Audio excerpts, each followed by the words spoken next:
आप सभी का हार्दिक स्वागत, अभिनंदन, वंदन। आज हम सभी लोग युवा दिवस के उपलक्ष्य में, स्वामी विवेकानंद जयंती के उपलक्ष्य में 2 दिवसीय कार्यक्रम में शामिल हुए हैं। इस कार्यक्रम की जो थीम है वो है कैसे हम समष्टिगत चेतना को अनुभव करें और उस चेतना के माध्यम से जो हमारे कार्य हैं उन्हें कैसे हम पूर्णता प्रदान करें। ये हमारी आज के कार्यक्रम की थीम है। चूँकि विवेकानंद जयंती का समय है तो रामकृष्ण परमहंस जी के जो सूक्ष्म शक्तियाँ हैं उन शक्तियों से सब सन्यासी, वह सन्यासी जो कभी 5 दिन पुरानी, 4 दिन पुरानी सूखी रोटी पानी में भिगो के खाते थे और उन्होंने सिर्फ रामकृष्ण मिशन की स्थापना नहीं की है, वर्तमान युग में राष्ट्र को एक सूत्र में बांधने का काम अप्रत्यक्ष रूप से रामकृष्ण परमहंस, स्वामी रामकृष्ण परमहंस की चेतना से हुआ है। हमें सब लोगों को उसी चेतना ने बुलाया है, आमंत्रित किया है। इसमें कोई भी अपनी इच्छा से, अपने सामर्थ्य से, अपने श्रम से यहाँ तक पहुँच नहीं सकता, ऐसा मेरा मानना है। देर न करते हुए मैं कार्यक्रम के उद्घाटन के लिए सर्वप्रथम दीप प्रज्वलन के लिए मैडम जी आप भी आएंगे दीप प्रज्वलन के लिए। देखिए, मैं आपको स्पष्ट कर दूं कि रामकृष्ण परमहंस का जीवन तो सब लोगों को पता है, लेकिन उसके बाद जो रामकृष्ण मठ दिखता है उसमें शारदा माँ का जो रोल है ना, वो बगैर अनुभूति के समझने वाला नहीं है, बिल्कुल निश्चित है। और इसकी कोई तुलना नहीं है किसी बौद्धिकता से। इसको हम नहीं समझ सकते हैं कि वो क्या खाते थे, क्या रहते थे, कैसे रहते थे। उनकी चेतना बड़ी अद्भुत थी।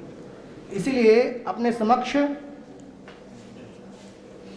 पूज्य स्वामी जी यहाँ पर हैं, माननीय कुलपति जी,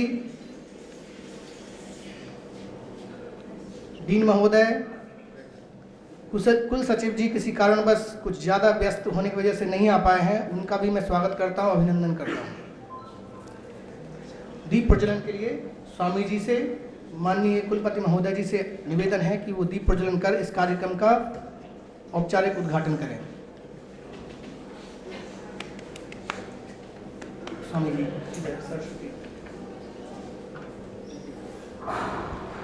ओम भद्रं कर्णेभिः शृणुयाम देवा, भद्रं पश्येमाक्षभिजत्राः, स्थिरैरङ्गैस्तुष्टवाग्वंशस्तनूभिः, व्यसेमहि देवहितं यदायुः।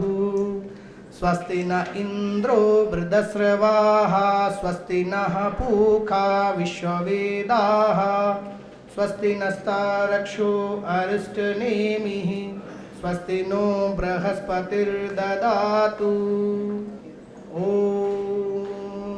भूर्भुवस्वः तत्सवितुर्वरेण्यं, भर्गो देवस्य धीमहि धियो यो नः प्रचोदयात्।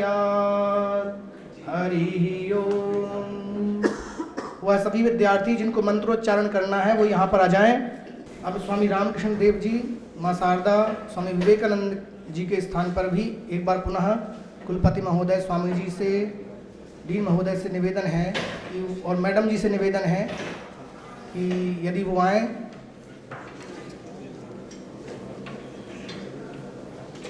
ओम भद्रं कर्णेभिः। आइए सर, एग्जाम कंट्रोलर जी से निवेदन है कि वो भी दीप प्रज्वलन में आकर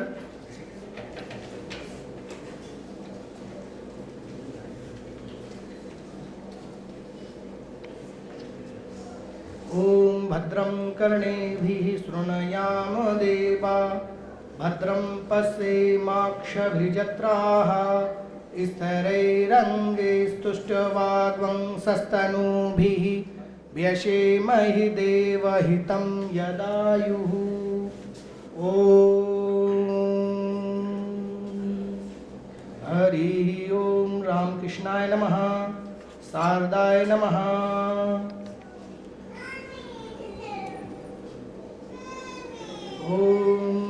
भद्रं कर्णेभिः शृणुयाम देवा भद्रं पश्येमाक्षभिजत्राः स्थिरैरङ्गैस्तुष्टवाग्वंशस्तनूभिः व्यशेमहि देवहितं यदायुः।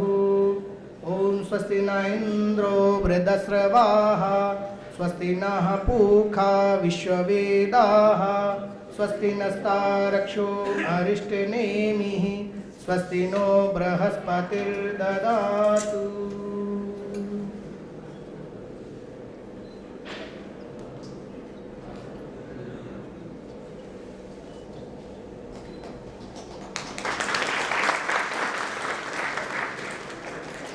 माननीय अतिथिगण,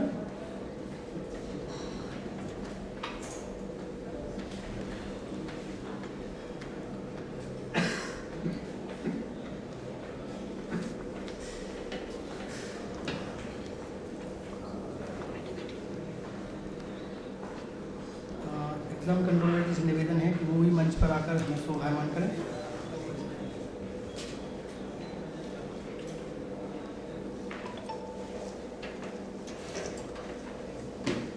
जैसा कि आपको कहा है कि एक सामूहिक चेतना का कार्यक्रम है, इसमें सामूहिकता के साथ हम एक ऐसी चेतना का निर्माण करेंगे। जब तक सामूहिकता की चेतना जगती नहीं है तब तक कोई बड़े काम सिद्ध नहीं होते हैं। और हमने विश्वविद्यालय में भी प्रवेश किया है तो स्वागत की जो कड़ी में वो एक साथ एक श्रृंखला में स्वागत होने वाला आप सभी का। सभी देव कन्याएं खड़ी हो जाएं बेटा। आप सभी का स्वागत करने वाले हैं। पहले मंच पर हमारे विराजमान अतिथियों का स्वागत, फिर सब लोगों का स्वागत एक साथ एक श्रृंखला में होने वाला है।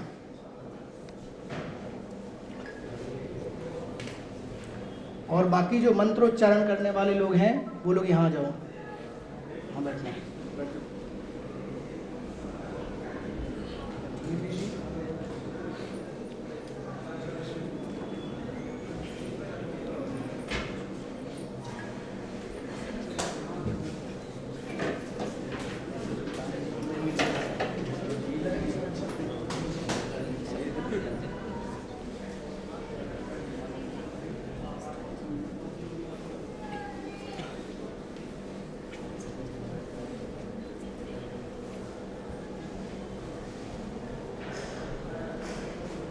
देव कन्याओं के द्वारा आप सभी का स्वागत हो रहा है। और फिर एक साथ ही हम सब लोग दीप प्रज्वलन करने वाले हैं। स्वामी विवेकानंद की 161वीं जयंती दिवस है ये। तो प्रत्येक व्यक्ति की जो चेतना होती है उसका प्रमाण है वो है अग्नि। तो अग्नि से हम एक साथ जुड़ पाएंगे। सामान्य बुद्धि जो होती है वो उसमें अग्नि मंद हो जाती है, लेकिन जितने आगमिक प्रमाण हैं शक्ति उपासना के, जैसे स्वामी रामकृष्ण के, वो अग्नि उपासना में बहुत भरोसा करते थे। तो हम अग्नि उपासना के साथ सामूहिक चेतना का अनुभव यहाँ करने वाले हैं। सभी लोग यहाँ पर मंत्र का उच्चारण कर रहे हैं और आप सभी का स्वागत होगा। इसलिए जो लोग आंखें बंद कर सकते हैं कृपया आंखें बंद कीजिएगा। जो लोग नहीं कर सकते हैं कोई बात नहीं है, वो कृपया शांत बैठिएगा।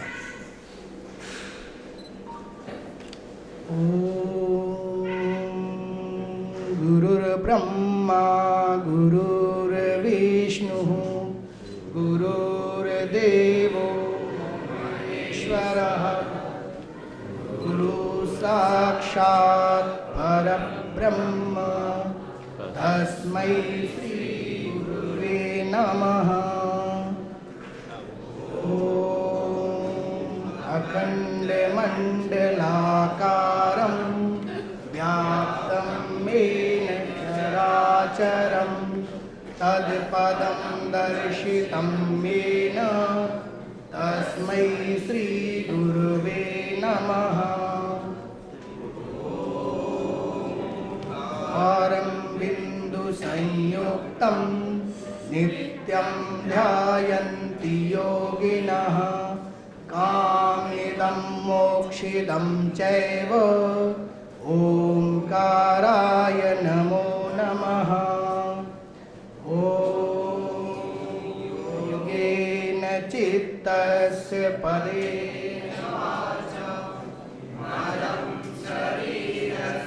च वै योपाकरोतं प्रवरं मुनीनां पतञ्जलिं प्राञ्जलिरानतोऽस्मि। ॐ भूर्भुवः स्वः तत्सवितुर्वरेण्यं भर्गो देवस्य धीमहि धियो यो नः प्रचोदयात्। ॐ शान्ति शान्ति। ॐ त्र्यम्बकं यजामहे सुगन्धिं पुष्टिवर्धनम् उर्वारुकमिव बन्धनात् मृत्योर्मोक्षीयमामृतात्। ॐ शान्ति शान्ति शान्ति।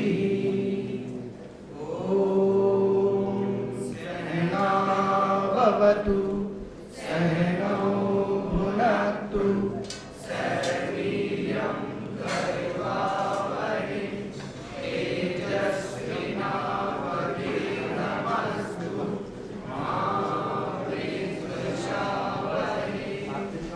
ॐ शान्ति शान्ति शान्ति। नो मित्रः संवरुणः सन्नो भवत्वर्यमा सन्नो इन्द्रो बृहस्पतिः सन्नो विष्णुरुक्रमः। नमो ब्रह्मणे नमस्ते वायो त्वमेव प्रत्यक्षं ब्रह्मासि त्वामेव प्रत्यक्षं ब्रह्म वदिष्यामि हितं वदिष्यामि सत्यं वदिष्यामि। तन्मामवतु तद्भक्तारमवतु अवतु माम् अवतु भक्तारम्। ॐ शान्ति शान्ति शान्तिः। ॐ आप्यायन्तु ममाङ्गानि वाक्प्राणः चक्षुः श्रोत्रमथो बल इन्द्रियाणि च सर्वाणि सर्वं ब्रह्मोपनिषदम्।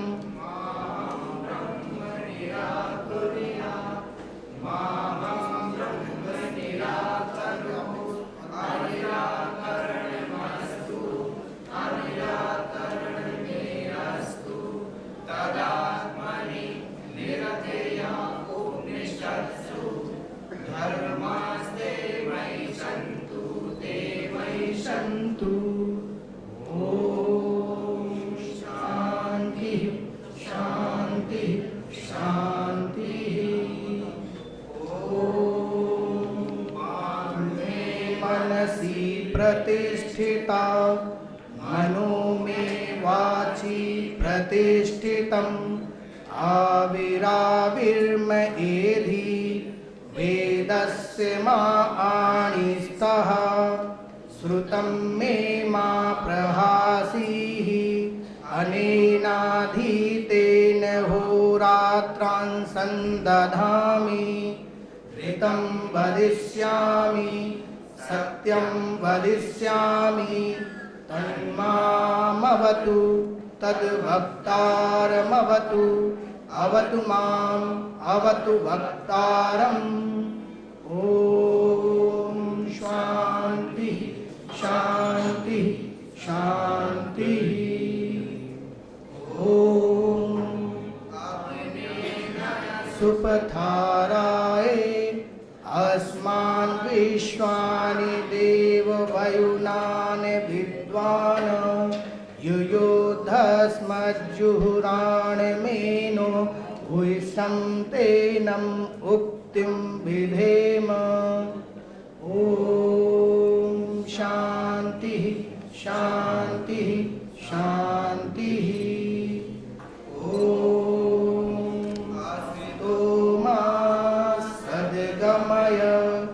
तमसो मा ज्योतिर्गमय मृत्योर्माम् अमृतं गमय।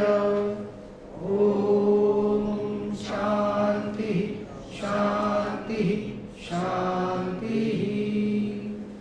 ओम सर्वेषां स्वस्तिर्भवतु सर्वेषां शान्तिर्भवतु सर्वेषां पूर्णं भवतु सर्वेषां मङ्गलं भवतु। ओम शांति शांति शांति। ओम पूर्णमदः पूर्णमिदं पूर्णात् पूर्णमुदच्यते पूर्णस्य पूर्णमादाय पूर्णमेवावशिष्यते। ओम शांति शांति शांति। ओम द्यौ शान्तिः अन्तरिक्षं शान्तिः पृथिवी शान्तिः आपः शान्तिः औषधयः शान्तिः वनस्पतयः शान्तिः विश्वे देवाः शान्तिः ब्रह्म शान्तिः सर्वत्वं शान्तिः शान्तिरेव शान्तिः सामा शान्तिरेधिः। ओम शान्तिः शान्तिः शान्तिः। कुछ मिनट ऐसे ही बैठे रहें। राहुल सर, स्वामी जी जुड़ चुके हैं, स्वामी जी के आशीर्वचन के लिए सबसे पहले जी।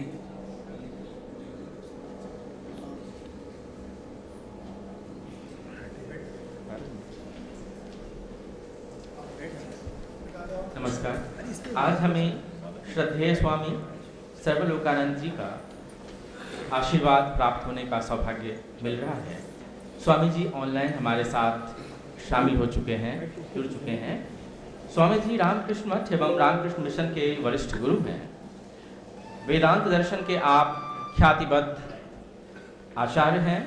सन 1973 में आपने रामकृष्ण मठ में शामिल होकर लगभग 12 वर्षों तक कनखल हरिद्वार में अपनी सेवाएं दी हैं। इसके उपरांत आपने कलकत्ता और मुंबई के रामकृष्ण मठ में भी अपनी सेवाएं दी। सन 2016 से 2023 तक मुख्य रामकृष्ण मिशन आश्रम नरेंद्रपुर कलकत्ता में भी आपने सेवाएं दी हैं। संप्रति आप नई दिल्ली के रामकृष्ण मिशन के मुख्य आचार्य के पद पर सुशोभित हैं। हम आपके आशीर्वचन हेतु यहाँ पर उपस्थित हैं। आपसे आग्रह है कि आप अपना आशीर्वचन दें।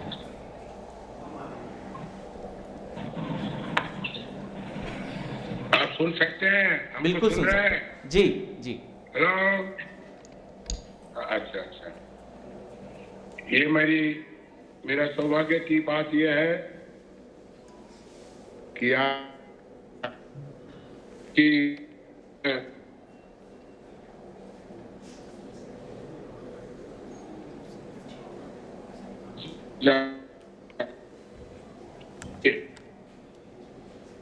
आयोजकों को हृदय से धन्यवाद देना चाहता हूं कि उन्होंने आयोजन किया है।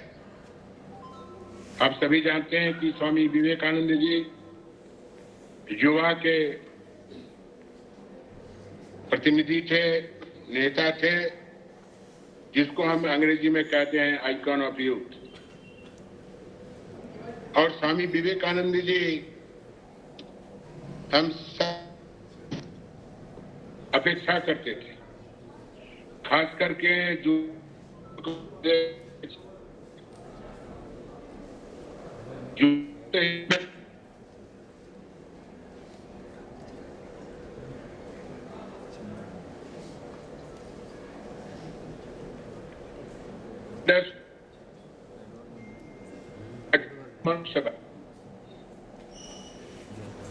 वो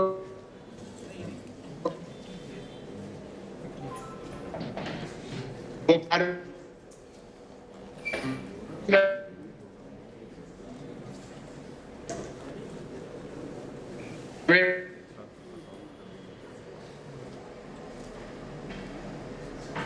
अच्छे मनुष्य के सहारे हम भारतवर्ष का निर्माण कर सकते हैं।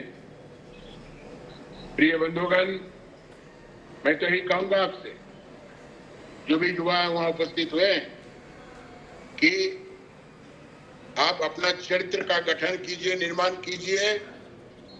बिना चरित्र के निर्माण आप देश को निर्माण नहीं कर सकते हैं, देश को आगे नहीं ले जा सकते हैं। इसलिए कहा जाता है अपने आप को पहले निर्माण कीजिए, उसके बाद आप देश का निर्माण करेंगे और देश को आगे ले जाएंगे। स्वामी विवेकानंद जी युवाओं के प्रति उनका बहुत विश्वास था।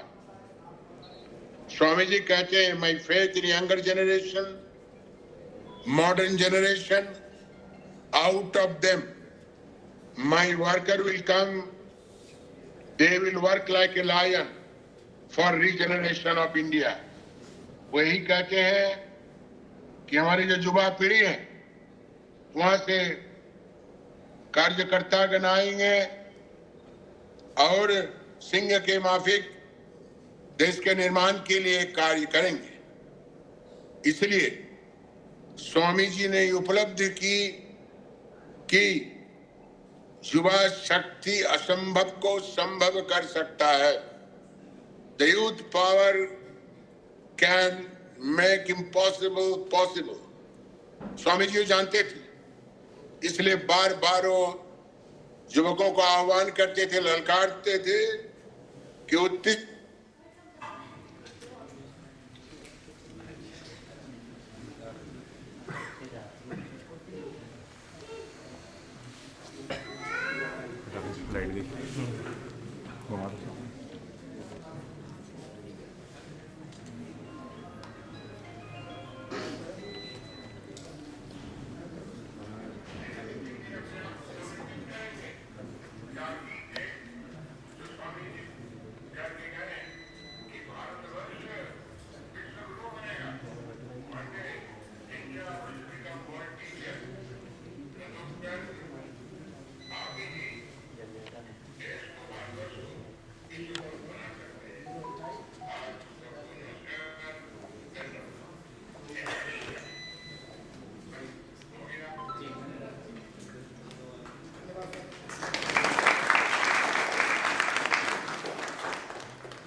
ऑनलाइन वोट के बाद हम ऑफलाइन में आते हैं। इस व्यवधानों के बीच हमने स्वामी जी के आशीर्वाद हमें मिला, हम स्वामी जी को धन्यवाद देते हैं। एक बार पुनः सांची बौद्ध भारतीय ज्ञानानंद विश्वविद्यालय अपने नवीन परिसर में आप सभी का हार्दिक अभिनंदन करता है।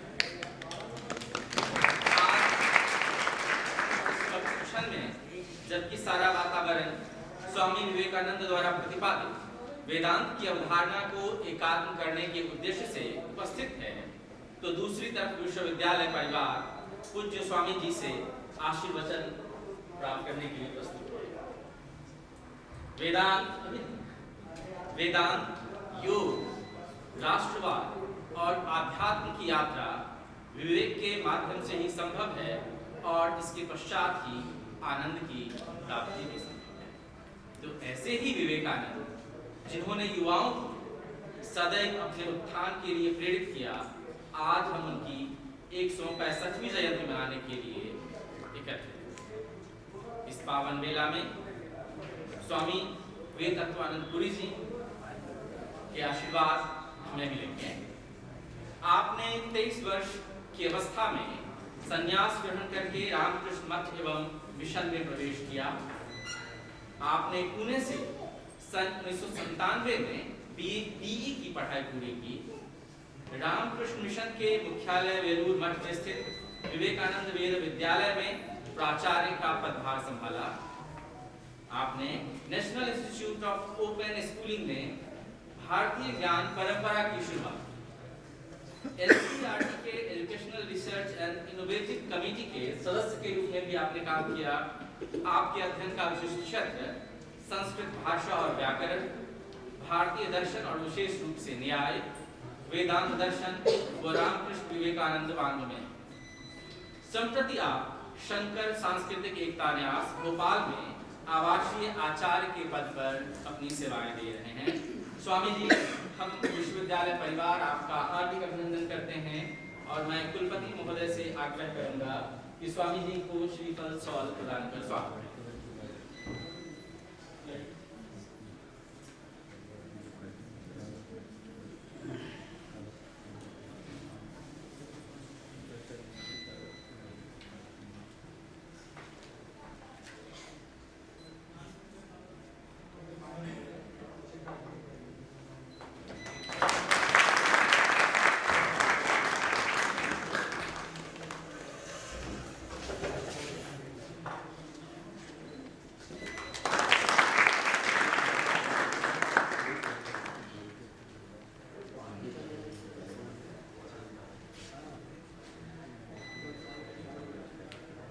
माननीय कुलपति महोदय जी का इस विश्वविद्यालय परिवार के द्वारा स्वागत, जिनके निर्देशन एवं नेतृत्व में यह कार्य आपके समक्ष एक आकार ले पा रहा है।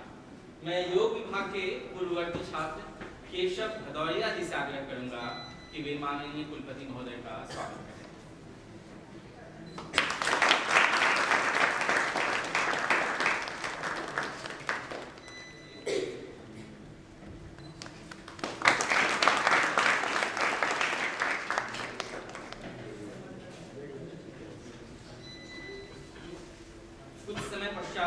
शायद हमारे जिलाधिकारी महोदय भी यहाँ पे उपस्थित हों, तो हम उनका भी स्वागत करेंगे और माननीय कुल सचिव महोदय जी का भी स्वागत। विश्वविद्यालय के अधिष्ठाता महोदय हमारे समक्ष हैं, जिन्होंने अंतिम समय तक इस प्रोग्राम को लेकर के अपना समय दिया। तो अधिष्ठाता महोदय जी का मैं विश्वविद्यालय परिवार की तरफ से धन्यवाद ज्ञापित करता हूं और हमारे परीक्षा नियंत्रक महोदय हमारे साथ मौजूद हैं। सर, आपका भी विश्वविद्यालय परिवार स्वागत करता है। इसके साथ ही विश्वविद्यालय की प्रथम महिला माननीय निहारिका लाभ मैम का विश्वविद्यालय परिवार हार्दिक अभिनंदन करता है, जिनका आशीर्वाद विश्वविद्यालय परिवार पर सदैव बना रहता है। मैम, आपका हार्दिक अभिनंदन।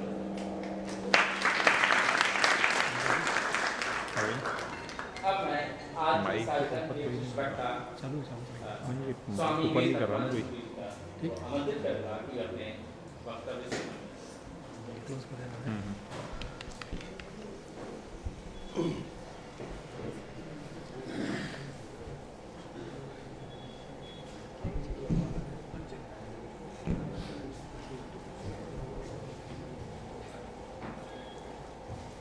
ओम श्री गुरुभ्यो नमः। नमः श्री यतिराजाय विवेकानंद सूरये सच्चित् सुख स्वरूपाय स्वामिने तापहारिणे।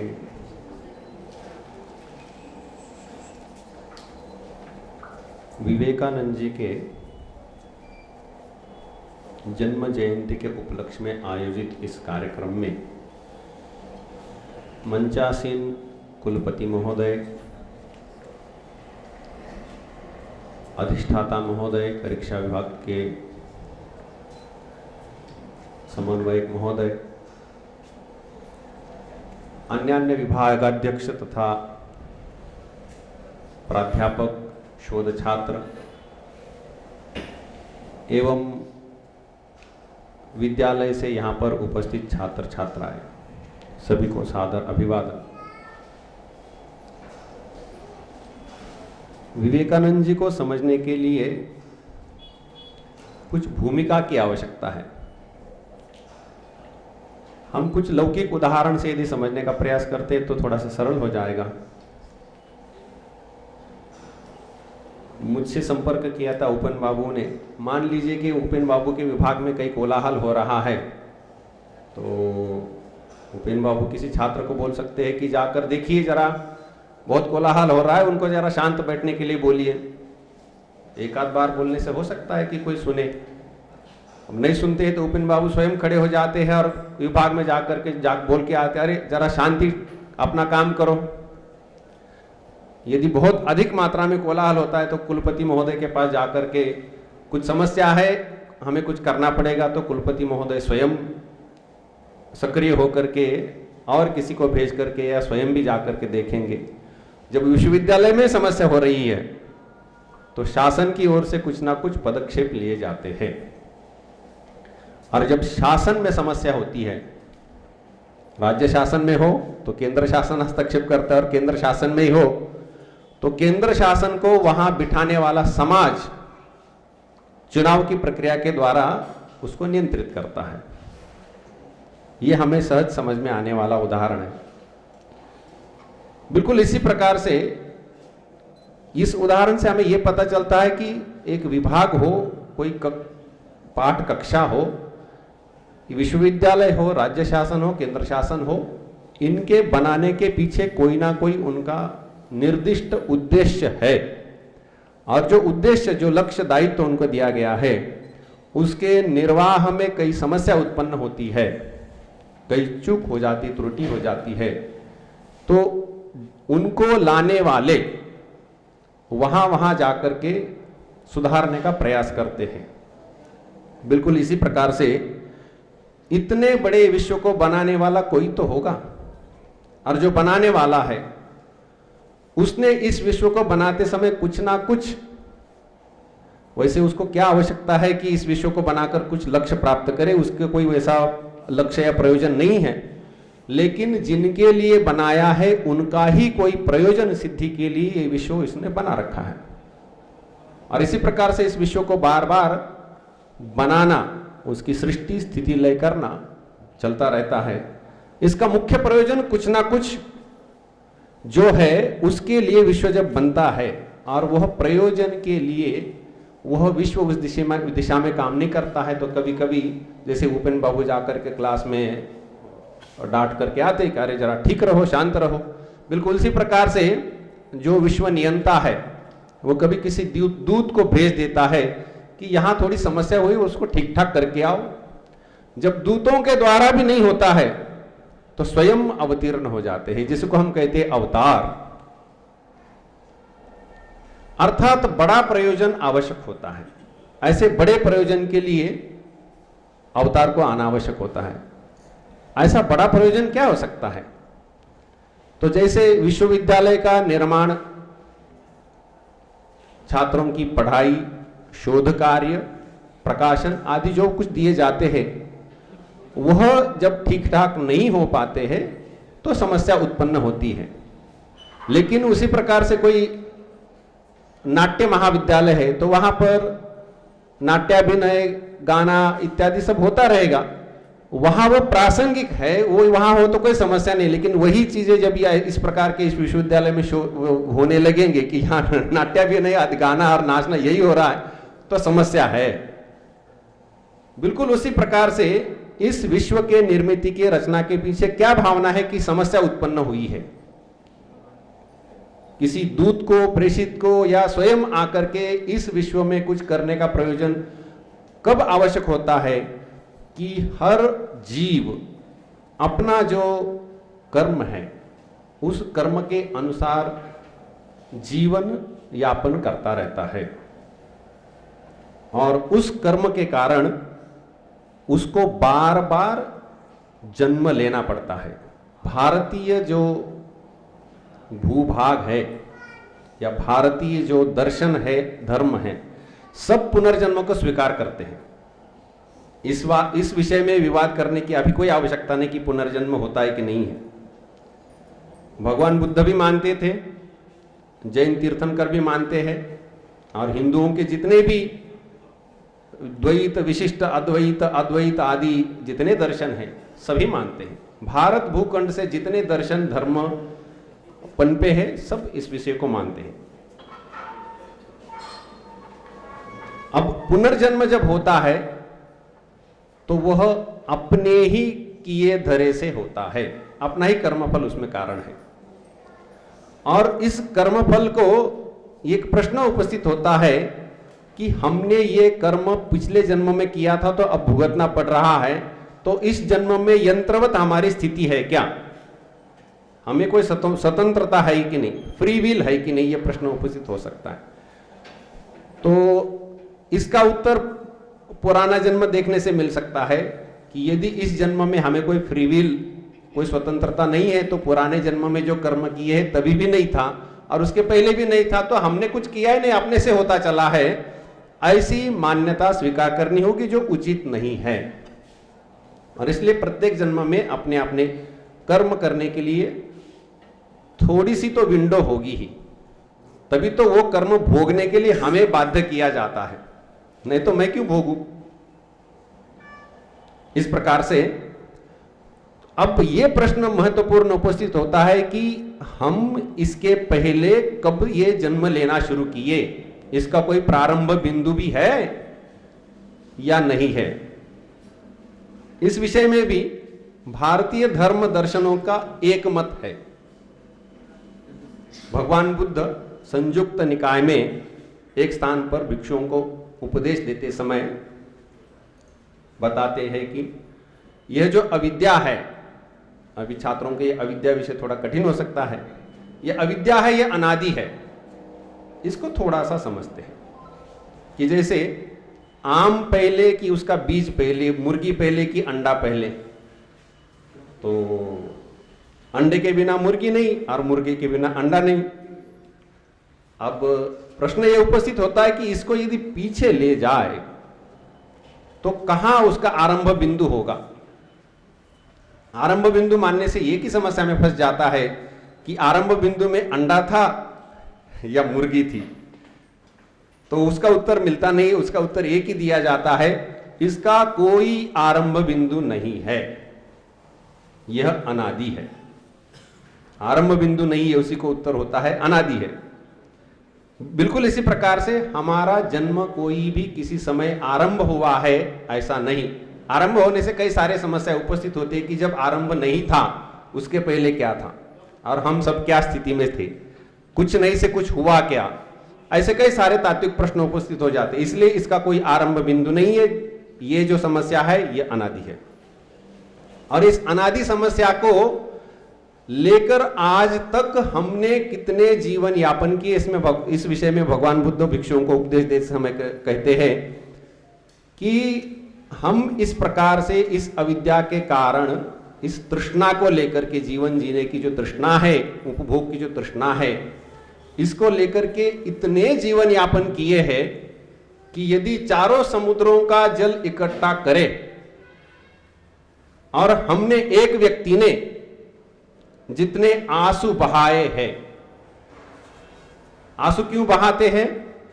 प्रियजन और प्रिय वस्तु का वियोग होने से।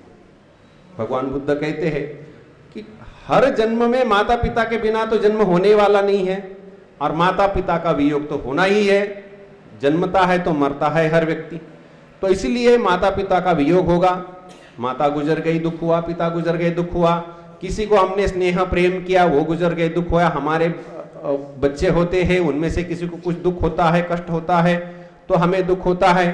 तो इस प्रकार से एक जीवन में हम कितने आंसू बहाए हैं और ऐसे जितने हमारे जीवन हुए हैं उसमें जितने हमने आंसू बहाए, उन आंसुओं को इकट्ठा करें और चारों समुद्रों का यदि जल इकट्ठा करें तो हमारे आंसू अधिक है। इतने आंसू हमने बहाए हैं और इतने आंसू बहाने के बाद अभी भी तृष्णा। तो इसलिए भिक्षुओं को उपदेश करते समय भगवान बुद्ध कहते हैं कि यह तृष्णा है, इसका विनाश होना चाहिए। दुख है, दुख का कारण है, दुख दूर हो सकता है और दुख दूर होने के उपाय भी है। बिल्कुल इसी प्रकार से इस जन्म का, मनुष्य जन्म का परम सार्थक्य, कृतकृत्यता उसी में है कि इतने आंसू बहाए हैं और कितने बहाएंगे, इससे बाहर निकलने का कोई ना कोई उपाय, कोई ना कोई मार्ग जो है वह अपनाना पड़ेगा। नहीं तो फिर से इतने आंसू कब तक बहाते रहेंगे, इसका कोई अंत नहीं है। और इतना भयावह संकट हमारे सामने है। बाकी जो संकट है, पढ़ाई नहीं हो रही है, नौकरी नहीं लग रही है, 4 रुपए नहीं मिल रहे हैं, थोड़ा सा दुख हुआ, हाथ कटा, पैर कटा, कोई भी संकट नहीं है देखा जाए तो। सोच के देखिए कि भगवान बुद्ध जब कहते हैं कि इस प्रकार से जो हम चारों समुद्रों का जल इकट्ठा करें और एक जन ने बहाए आंसू इकट्ठा करे, आंसू अधिक है, कितना बहाया है। और भी यदि नहीं सुधरते समय पर तो कितने आंसू बहाने पड़ेंगे। तो छोटे छोटे संकट कुछ नहीं है। और इसीलिए जीवन का सार्थक्य है कि जन्म जन्मांतर की जो समस्या है उसका समाधान सबसे पहले करें, और उस समस्या के समाधान के लिए जीवन को एक दिशा में ले जाते समय जो उपयोगी चीजें हैं उनको साथ जोड़ के चले। इसके लिए एक उदाहरण देता हूं। आधुनिक जो संगणक को व्यवहार करने वाले छात्र छात्रा है उनको तुरंत समझ में आ जाएगा। ब्राउजर होता है, ब्राउजर में एड ऑन्स होते हैं और उस ब्राउजर का एक अपना अपना फंक्शनलिटी काम होता है। तो ब्राउजर अपने काम के और बढ़िया से करने के लिए उसमें एड ऑन्स होते हैं, लेकिन ब्राउजर के काम के बाहर नहीं जाते हैं। तो हमारे जीवन का एक ब्राउजर है कि जन्म जन्मांतर की समस्या का समाधान करना, और इसलिए जगत की सृष्टि इस सृष्टि को करने वाला करता है। और उस समस्या का समाधान करने के लिए वो विज्ञान हो, कला हो, जो कुछ हो, सहयोगी जन है, परिजन है, व्यक्ति और वस्तुएं, उनको जोड़ना है और हम अपने जीवन का ब्राउजर चलाना है। लेकिन कई सारे भ्रमवाद इस दुनिया में फैला के रखे जाते हैं कि ईश्वर नहीं है या फिर मनुष्य को पुनर्जन्म होता नहीं है, यू ओनली लिव वंस, इस प्रकार के मतवाद फैला कर रखे हैं। YOLO ऐसे हैशटैग कर लगा करके बच्चे जीते हैं। योलो किसने बताया? यू लिव ओनली वंस, उन्होंने परीक्षण किया है जो बोल रहे हैं। इसलिए मैंने सबसे पहले मुद्दा शुरू किया कि भारत भूखंड के जितने धर्म हैं सभी पुनर्जन्म को मानते हैं। तुम्हारा जन्म एक नहीं, इतने हुए हैं, you do not live only once. उसके विरुद्ध चलने वाले हम लोग, हमारी पूरी संस्कृति उस दिशा में जा रही है। और आज बालकों को परोसा जा रहा है कि योलो, कहां से? तो ये जो भटकाने वाले तंत्र है, इनके भी अपने कोई उद्देश्य है। ये भ्रमवाद है, सभी उनके उद्देश्य है। और इन उद्देश्यों को पार पाने के लिए हमारे पास इतना दर्शन है, इतना अध्यात्म है। यह जो जन्म जन्मांतर की समस्या है उसका समाधान करना हमारे जीवन का ब्राउजर है और उसके लिए उपयोगी करे। उसके विरुद्ध ब्राउजर चलता है कि आप एक ही जन्म जीते हो, उसमें जितना चाहे उपभोग करे। यावत जीवेत सुखम जीवेत ऋणम कृत्वा घृतम पिबेत, चारवाकों ने जो कहा कि जब तक जीना है बड़े सुख से जीवो, लेकिन सुख से जीने के लिए पैसा वैसा लगता है ना, तभी तो उपभोग की चीजें हाथ में आती है। तो ऋण करके ले लो ना, क्या है उसमें? लोगों से ऋण, अर्थात उसको क्या कहे, डेट जो कहते हैं, ऋण करके ले लो और उससे लेकर के आप उपभोग करो। तो ये घोर चारवाक तंत्र है, उसमें फंसाने का प्रयास होता है और ये फंसाने की साजिशें है। और इससे दूर निकलने के लिए हमें चाहिए भगवान के दूत या भगवान स्वयं, और वो आकर बताते हैं कि दुनिया में समस्या उत्पन्न हुई है और हमें इसमें कुछ ना कुछ करना चाहिए, तब अवतार। और इसी प्रकार से हमें यहां पर जो चित्र लगे हैं वह अवतीर्ण होते हैं इस दुनिया की व्यवस्था को ठीक करने के लिए, जिस लिए इस दुनिया बनी है। जीव ने जन्म जन्मांतर के समस्या का समाधान करने के लिए दुनिया बनी है, उस दिशा में जीवों ने आगे बढ़ना चाहिए। और उसमें जब कोई समस्या उत्पन्न करता है, समस्या उत्पन्न करने का बाहरी तंत्र हो सकता है और अंदर का तंत्र हो सकता है, और इसमें सबसे प्रधान होता है बाहरी नहीं, अंदर का। जब अंदर समस्या उत्पन्न होती है तभी बाहर का कोई ना कोई हमें भक्ष्य बनाता है। जैसे वायरस है, हम हजारों लाखों वायरस आसपास में भटक रहे हैं, लेकिन उसी व्यक्ति को या हमें तभी आक्रमण करते हैं जब हम में रोग प्रतिकार क्षमता कम हो जाती है। और इसी प्रकार से बाहरी ताकतें जो कोई विचारधारा है वो हमें तब तक आक्रमण नहीं करती जब तक हमारे विचार प्रबल होते हैं, हम रास्ते पर रहते हैं। इसलिए शंकराचार्य कहते हैं कि ये जो धर्मग्लानि है, यदा यदा ही धर्मस्य ग्लानिर्भवति भारत, सबने सुना होगा महाभारत के चलते। धर्मग्लानि कब होती है? अनुष्ठातॄणाम कामोद्भवात्, जो धर्मानुष्ठान करने वाले हैं उनमें जब कामना अंदर से भोग की लालसा उत्पन्न हो जाती है, तब वो धर्मानुष्ठान छोड़ करके इन भोगों के पीछे जब भागते हैं, तब वस्तुतः धर्मग्लानि होती है। और इसीलिए इनके अंदर जब कामना उत्पन्न होती है तो बाहरी ताकतें प्रबल होती है और इनको प्रलोभित करती है और इस प्रकार से धर्मग्लानि होती है। और तब जाकर के यदा यदा ही धर्मस्य ग्लानिर्भवति भारत, तब अवतीर्ण होते हैं। ये भगवान का वचन है। और हम भारत में जो हिंदू समाज है वो भगवान बुद्ध को भी अवतार ही मानता है, अवतार मान करके पूजा करता है। भगवान बुद्ध को त्यागा नहीं, छोड़ा नहीं है। भगवान बुद्ध भी ऐसे एक विशिष्ट समय पर अवतीर्ण हुए जिनके नाम से विश्वविद्यालय बना है। भगवान बुद्ध भगवान इस पद से संबोधित करते हैं और अवतार मान करके एक पुराना एक जयदेव करके एक बंगाल के कवि हो गए, कुछ 6वीं-7वीं सदी के होंगे, उन्होंने एक दशावतार स्तोत्र लिखा, उसके अंदर भगवान बुद्ध को अवतार करके संबोधित करके। तो इस प्रकार से यह अवतीर्ण हुए। अवश्य ही कोई ऐसी स्थिति हुई थी जब जीव जो है अपने जन्म जन्मांतर की समस्या का समाधान करने की दिशा में आगे बढ़ नहीं पाता है, आंतरिक समस्या, बाह्य समस्या, तब जाकर के यह अवतीर्ण होते। उसी प्रकार से एक कोई प्रसंग उपस्थित होता जब रामकृष्ण परमहंस अवतीर्ण हुए। लेकिन जैसे कि कभी कभी किसी नगर में या किसी स्थान पर बहुत बड़ी समस्या होती है तो एक पुलिस अधिकारी या पुलिस के द्वारा कार्य नहीं होता है। पुलिस अधिकारी अपना एक सदल बल चलते हैं, लोगों को लेकर अवतीर्ण होते, तब ये अपने दल बल के साथ आना होता है। उसी प्रकार से रामकृष्ण परमहंस जब आए तो उनके साथ उनके दल में, दल के नायक के रूप में स्वामी विवेकानंद को लेके आए। उनके जन्म का प्रसंग है, इसलिए उसकी भूमिका आवश्यक है कि किस भूमिका पर उनका अवतरण होता है। तो यह है अवतार के दल के नायक स्वामी विवेकानंद। इनका जन्म तब के समय संक्रांति थी। अब संक्रांति कभी 14 तारीख को होती, कभी 15 तारीख को होती है। उनके समय तब संक्रांति थी 12 जनवरी को और तब उनका जन्म हुआ। अब संक्रांति क्या है कि वो कालगणना का थोड़ा सा हर वर्ष थोड़ा सा कुछ मिनटों के लिए समय आगे ढकेलता जाता है, तो इसलिए संक्रांति थोड़ी आगे जाते जाते 2-3 दिन आगे निकल गई है। 150 वर्ष में 160 वर्ष में। तो उनका जन्म मकर संक्रांति को हुआ था। जन्म के भी प्रसंग में उनके माता ने विशेष करके भगवान शिव की प्रार्थना की थी। उनको पहले समय में ऐसा होता था, अभी 30-40 वर्षों तक भी ऐसा था कि चाइल्ड मॉर्टेलिटी, जो बच्चे हैं वो बहुत मरते थे।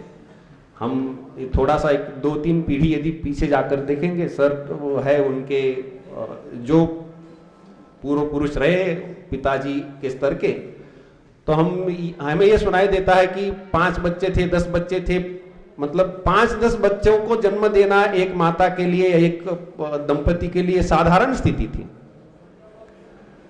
अभी वो एकदम घट करके 1 बालक 2 बालक 1 बालक 2 बालक चल रहा है। लेकिन तब क्योंकि चाइल्ड मॉर्टेलिटी, बहुत बच्चे मरते थे, तो विवेकानंद जी के पहले भी 2-3 बहनें 2-4 भाई, तो ऐसा इतने इनका देहांत हो चुका था।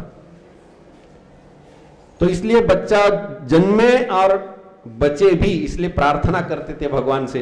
कभी कभी इसमें क्या करते हैं कि बहुत अच्छा नाम रखते हैं तो बच्चा मर जाता है, ऐसी एक मान्यता, तो इसलिए कभी कभी अटपटे नाम रखते थे। पत्थर का नाम, मैंने एक का नाम सुना, वी पापी रेड्डी है, एक सज्जन कोई तेलंगाना के या आंध्र के, पापी ऐसा नाम रखा। क्या करें, बच्चे बचने चाहिए, इसलिए पत्थर। मैंने महाराष्ट्र में नाम सुने, दगड़ू, दगड़ मतलब पत्थर होता है, दगड़ू, या कचरा होता है, कचरू नाम मैंने सुना है। कचरे को केर भी कहते हैं, केरू ऐसा भी नाम सुना है, कचरू केरू दगड़ू ऐसे भी नाम, बच्चे बच जाए। क्या करें, इतने मरते हैं, कुछ ना कुछ तो कोई दैवी या कोई वैज्ञानिक ऐसा कुछ ना कुछ सोच करके बचाने का प्रयास मात्र है। कहां तक वो सही है वो बात अलग है। तो इस प्रकार से विवेकानंद के जन्म के लिए उनके माता ने शिव जी की विशेष आराधना की थी और उस आराधना के फलस्वरूप विवेकानंद जी का जन्म हुआ। और इसलिए उनकी माता मानती थी भुवनेश्वरी देवी कि ये शिव जी का अंश है या शिव जी का अवतार है। और शिव जी हम जानते हैं कि प्रलय करना शिव जी का काम है। उग्र देवता आशुतोष, मतलब गर्म भी हो जाते और ठंडे भी हो जाते। आशुतोष संतुष्ट तभी होते हैं ना कि जब कोई समस्या होती है और वो संतुष्ट होते हैं। जब संतुष्ट ही है तो फिर से संतुष्ट होने का क्या है। तो बचपन में विवेकानंद जी के देखा जाता था, नरेंद्रनाथ उनका नाम रखा गया, या बंगाल में वो वीरेश्वर नाम रखा था क्योंकि वाराणसी में एक वीरेश्वर शिव जी का मंदिर है, वहां पूजा करने के बाद प्राप्ति हुई थी पुत्र की, इसलिए वीरेश्वर नाम रखा था। और वीरेश्वर को व का ब हो जाता है तो बीरे और र का ल हो जाता है तो बिले, तो विवेकानंद जी को बिले कहा जाता था। तो ये जो बिले है, शरारती बालक, जब गुस्सा करे या कुछ इधर उधर करना शुरू कर दे तो किसी के बोलने समझाने से रुकने वाला नहीं। लेकिन एक ही उपाय था कि बिले के सिर पर जब ठंडा जल का अभिषेक कराया जाता था शिव शिव बोल करके, तब वो एकदम शांत हो जाते थे, क्योंकि वो शिव के अंश से या शिव के अवतार स्वरूप थे। तो इस प्रकार से उनका बाल्यकाल आगे चलता रहा। धनी परिवार था। विवेकानंद जी के पिताजी या नरेंद्रनाथ दत्त के पिताजी विश्वनाथ दत्त एक वकील थे और अच्छा परिवार था, धनी परिवार था। विवेकानंद जी पढ़ाई में काफी तेज थे और विद्यार्जन में उनकी जो एकाग्रता है उसके कई सारे उदाहरण हैं। जब पाठ कक्षा में, क्लासरूम में जब बैठते थे तो उनको ध्यान देने की आवश्यकता नहीं होती थी, बारीकी से सुनो करके। ऐसे कुछ प्रसंग है, एक दिन शिक्षक को लगा कि ये तो बड़ा शरारती बालक है, सुनता नहीं है। तो पाठ समाप्त होने के बाद उनको पूछा, नरेंद्र बताओ क्या पढ़ाया, तुम्हारा तो ध्यान नहीं था। तो शिक्षक महोदय ने जो पढ़ाया जैसे कि वैसे बोल दिया उन्होंने। इसलिए अब ये ऐसा तेज छात्र है कि क्लास में पढ़ाया गया जो है सबके सब पूरा बोल देता है, तो वो क्लास में यदि शरारत करे तो डांटे भी तो कैसे, यह समस्या हो जाती थी, कैसे नियंत्रण में लाए। तो इतने तेज बचपन से ही थे। उनके ध्यान के बारे में कुछ प्रसंग है कि जब ध्यान लगाते थे तो इतने एकाग्र हो जाते थे कि उनको बाह्य संज्ञा, बाह्य चेतना उनकी नहीं रहती थी। एक बार का प्रसंग है कि अपने घर में बैठे हुए ध्यान का खेल खेलते थे। खेल भी बड़ा अटपटा है, ध्यान का खेल खेलते थे। तो ध्यान लगाया, बाकी मित्र जो थे उन सब ध्यान में बैठे, और ये सब ध्यान में जब बैठे तो वहां पर एक विषधर सर्प, विषैला सांप आया। बच्चों का ध्यान क्या है, ऐसे थोड़ा सा, तो किसी को पता चला, सब उठ करके भाग खड़े हो गए, आवाज हो गया। वो सांप विवेकानंद जी के पास गया, उनके शरीर से गुजर करके निकल गया, लेकिन विवेकानंद जी या नरेंद्रनाथ को पता तक नहीं चला कि सांप आकर के चला गया। इतना गंभीर ध्यान बचपन में कर पाते थे। तो इस प्रकार के उनकी जैसे पढ़ाई में जो एकाग्रता है या ध्यान की जो एकाग्रता, ये पता चलती है। हम जब पढ़ते हैं तो इस पढ़ाई का और ध्यान का एक संबंध है। विवेकानंद जी कहते हैं कि एक मनुष्य का दूसरे मनुष्य से जो अंतर है, अर्थात मुख्यतः आईक्यू में, समझ में, और मनुष्य में ही नहीं बल्कि मनुष्य और पशु में भी जो अंतर होता है, उसका मुख्य कारण है हमारे मन की एकाग्रता। हम कितने एकाग्र हैं उसके अनुसार एक विशिष्ट स्तर के नीचे जब एकाग्रता जाती है तो पशु के रूप में जन्म होता है, और वो एक विशिष्ट स्तर के ऊपर एकाग्रता होती है तो मनुष्य में, और मनुष्य में भी कम अधिक एकाग्रता के कारण हमारी पढ़ाई जो है वो प्रभावित होती है। जिस व्यक्ति का मन बहुत एकाग्र होता है वो जब पढ़ने बैठता है, सुनता है, तो जैसा आया वैसे के वैसे अंदर लिखा जाता है। जैसे आया वैसा अंदर लिखा जाता है। जिस दिन हमारा मन बड़ा एकाग्र होता है, उस दिन या उस समय में जो पढ़ाया गया, जो सुना, अंदर एकदम छप जाता है। अनुभव करके देखना। योग के आचार्य यहां पर उपस्थित है और इसलिए यह जो एकाग्रता, विवेकानंद जी की इस प्रकार के जो विद्यार्जन में विशेषता दिखाई देती, प्रतिभा दिखाई देती है, उसका प्रधान रहस्य उन्होंने यही बोला है। उन्होंने ये नहीं बोला कि मैं दैवी कुछ अवतार हूं या ये हूं इसलिए मेरे पास तो ये दिव्य संपदा है। उन्होंने एक ही इसमें विशेष बोला कि इसमें ब्रह्मचर्य और एकाग्रता यही प्रधान कारण है जिसके कारण मैं ये सब पढ़ाया हुआ रख पाता हूं। ये एकाग्रता का प्रसंग उठा, उनके जीवन की घटना बताता हूं। ब्रिटानिका एनसाइक्लोपीडिया करके ऐसी मोटी किताबों की सीरीज है। अब वो बढ़ती जाती है। हमारा जो कोश डिक्शनरी होती है ऐसे उससे भी बड़े आकार का एक वॉल्यूम होता है उसका। तो बेलूर मठ जो कि विवेकानंद जी ने स्थापित किया, जहां उन्होंने अंत में देह भी छोड़ा, वहां पर विवेकानंद जी अपने कमरे में अपना एक शिष्य उसको कहते थे कि ग्रंथालय से वो ब्रिटानिका एनसाइक्लोपीडिया का एक वॉल्यूम लेके आया करो। 1-2 दिन रख करके वापस लौटा देते थे, फिर ले आओ। ऐसे 7-8 वॉल्यूम होने के बाद वो जो शिष्य है उसको उससे रहा नहीं गया। स्वामी जी की चल क्या रहा है, 1-2 दिन में थोड़ी ना कोई पूरा ब्रिटानिका एनसाइक्लोपीडिया पढ़ करके समाप्त करता है। आप केवल मुझे वो बताते कि पुस्तक ले आओ। तो उन्होंने बोला कि कोई भी पुस्तक खोलो और किसी भी पन्ने से मुझे पूछो। तो जो शिष्य है शरद चंद्र चक्रवर्ती, उन्होंने एक वॉल्यूम उठाया और एक पन्ना खोला और पूछा, ये पन्ने पर, ये इस पन्ने पर जो लिखा है वो बताइए। तो स्वामी जी ने उस पन्ने पर जो लिखा है वैसे के वैसे बता दिया। अब देखिए करीबन 1000 से अधिक पन्ने होंगे एक वॉल्यूम में। उसके बावजूद स्वामी जी ने उस हर पन्ने पर क्या लिखा है, इतना वो क्या करते हैं, हम सामान्यतः जैसे एक बालक होता है ना, वर्ण पढ़ता है, थोड़ा सा आगे बढ़ता है तो शब्द पढ़ता है, हम थोड़े से आगे बढ़ते तो वाक्य पढ़ते हैं, और जब आगे बढ़ते हैं तो लोग पन्ने पढ़ लेते हैं, और ऐसे वाले लोग पुस्तकें पढ़ डालते हैं। जो लेखक है उसके विचार ही पढ़ डालते हैं कि ये व्यक्ति क्या बोलने वाला है। इतने स्तर तक चेतना ऊपर चली जाती है। इस प्रकार से विवेकानंद जी की ये जो एकाग्रता है, इसकी एक विशेष घटना आप लोगों के सामने साझा की। ये विशेष प्रतिभाशाली अपनी एकाग्रता के बल पर जो विवेकानंद जी है, उनके 1-2 प्रसंग लेकर के मैं विषय को समाप्त करना चाहूंगा। जो सबसे महत्वपूर्ण मुझे लगता है आधुनिक समाज के सामने रखा हुआ एक आह्वान है। जैसे विषय शुरू किया कि इस विश्व को सृष्टि करने वाला कोई ना कोई सृष्टा है, लेकिन है क्या? यदि है तो हमें उसका अनुभव हो सकता है क्या? ये प्रश्न विवेकानंद जी के मन में उपस्थित हुआ। क्या सचमुच कोई भगवान है, कोई सृष्टा है? हर बालक के मन में हो ही सकता है, कुछ लोगों को नहीं हो सकता है, लेकिन होना स्वाभाविक है कि भाई इतनी रचना है। हम एक मोबाइल का एक पेपर तक बनाने के लिए कितना विज्ञान इसके पीछे गया है, तब हम बनाते हैं। तो एक रक्त का कण तक आज तक विज्ञान बना नहीं पाया है, न एक पत्थर बना पाया है।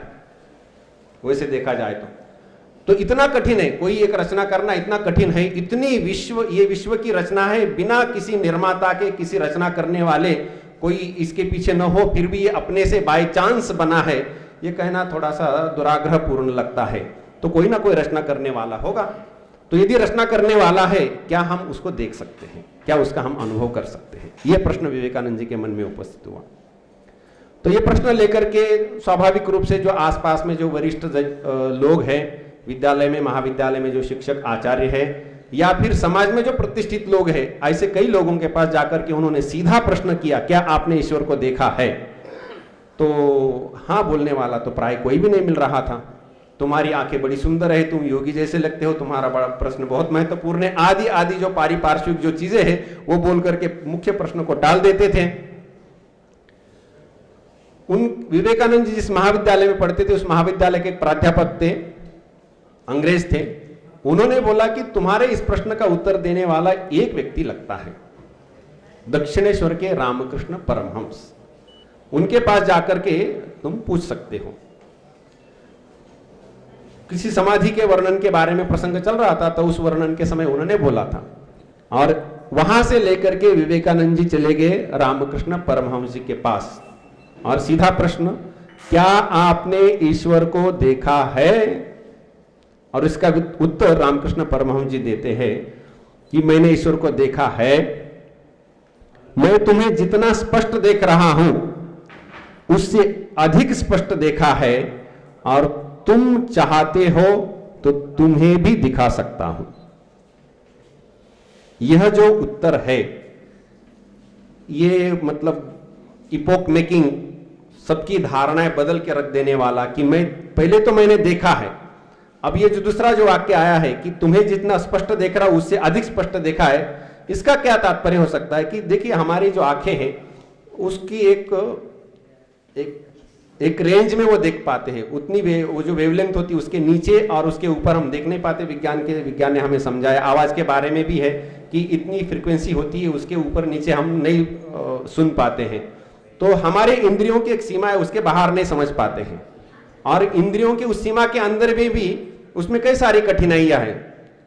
हर एक व्यक्ति को सभी रंग जो है वैसे दिखाई देंगे, ऐसा कोई आवश्यक नहीं, अलग अलग दिखाई देंगे।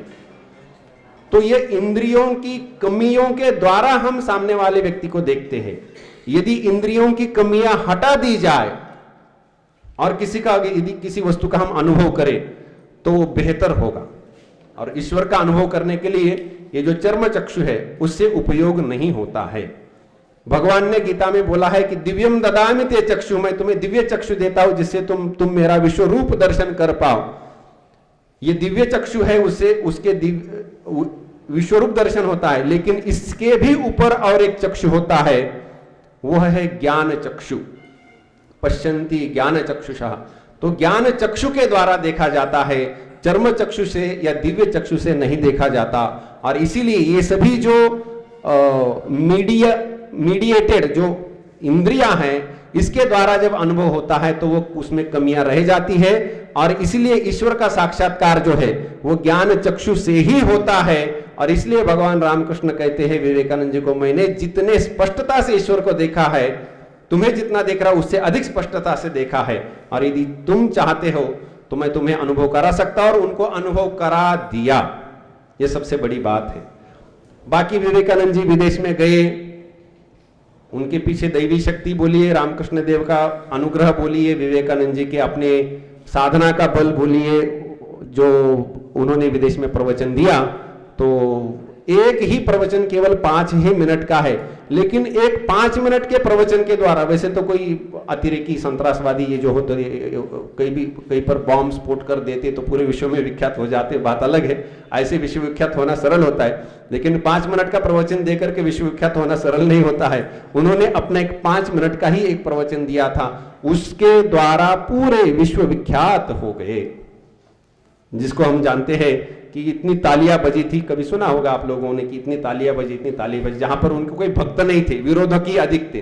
ताली बजाने वाले जो है उनको वहां पर कोई ऐसा नहीं कि भाई चलो अपने धर्म का है तो तालियां बजा दो, ऐसा भी नहीं था। अलग अलग मत प्रवाह के लोग थे, तथापि इस प्रकार से उनकी जो प्रतिभा, उनकी जो वाणी है, उनका जो ओज है, तेज है, उसका उसमें प्रभाव रहा, और इस द्वारा विवेकानंद जी इस प्रकार से विश्वविख्यात हुए। और विवेकानंद जी का जो संदेश है वह एक छोटा सा संदेश आपके सामने मैं रखना चाहूंगा। स्वामी जी का अंग्रेजी में ही एक वचन है, उसको अंग्रेजी में बोल करके हिंदी में अनुवाद करके मैं अपनी वाणी को विराम दूंगा। स्वामी जी कहते हैं कि each soul is potentially divine, प्रत्येक जीव स्वरूपतः दिव्य है, ब्रह्म है। प्रत्येक जीव, ध्यान में रखिए, केवल इस जाति का, उस जाति का, उस जाति का, ऐसा नहीं। ईच सोल, प्रत्येक जीव ही स्वरूपता ब्रह्म है। गीता में बोला है, समोहम सर्वभूतेषु, मैं सभी भूतों में समान रूप से विद्यमान हूं। Each soul is potentially divine. ठीक है। क्या हमें ऐसा लगता है? लगना चाहिए। सर ने जो चेतना की बात की, सामूहिक चेतना, हम अपने आप को शरीर मान करके चल रहे हैं। शरीर मानकर चलने वाला जो तंत्र है वो ठीक नहीं है। हम अपने आप को दिव्य चेतना मान के चले। Each soul is potentially divine. The goal is to manifest the divinity within. अपने अंदर उस दिव्यत्व को, उस चेतना को प्रकाशित करना, यह हमारा लक्ष्य है। Do it either by work और वर्शिप और साइकिक कंट्रोल और नॉलेज। ये सामान्यतः ये कर्मयोग से करे, भक्ति योग से करे, राजयोग से करे या ज्ञान योग से करे। बाय वन और मोर और ऑल, उसमें एक योग का अवलंब करे, एकाधिक योग का अवलंब करे या सभी योगों का अवलंब करे। एंड बी फ्री, और मुक्त हो जाओ।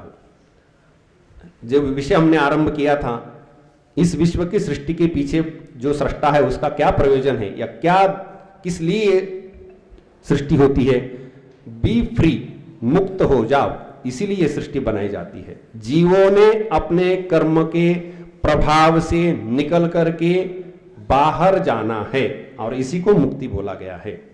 जन्म जन्मांतर की समस्या का समाधान कर लेना है, कृतकृत्यता लानी है, बी फ्री।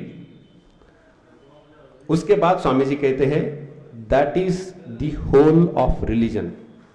इसमें सभी धर्म समाया हुआ है। यदि धर्म कुछ है तो यही है कि be free. Books, temples, doctrines, dogmas etcetera are but secondary details. मंदिरें, पुस्तकें, मतवाद, सब कुछ इसके सहयोगी तंत्र मात्र है। यदि इसमें ये इस मुक्ति के मार्ग में, मुक्त होने में इनका कोई सहयोग नहीं है तो इनका कोई उपयोग नहीं है, व्यर्थ की चीजें हैं। और इसीलिए सबसे प्रधान धर्म क्या है, किसमें रखा है? B free.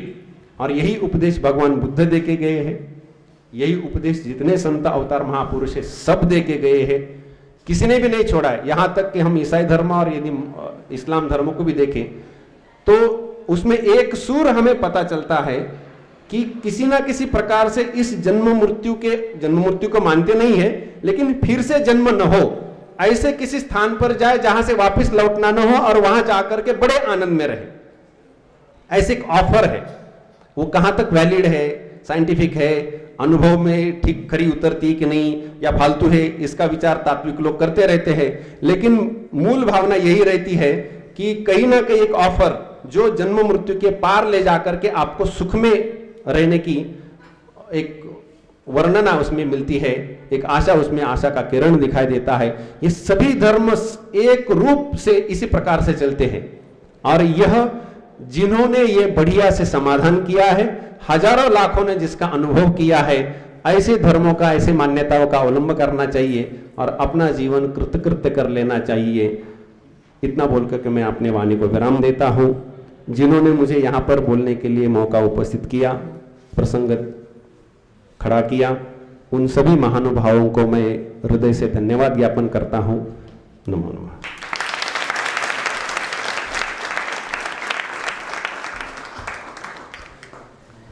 परम आदरणीय स्वामी जी, श्रद्धेय स्वामी जी, पूजनीय स्वामी जी, आपकी उपस्थिति ने हमें रामकृष्ण मिशन के जो विचार थे उनसे अवगत कराया।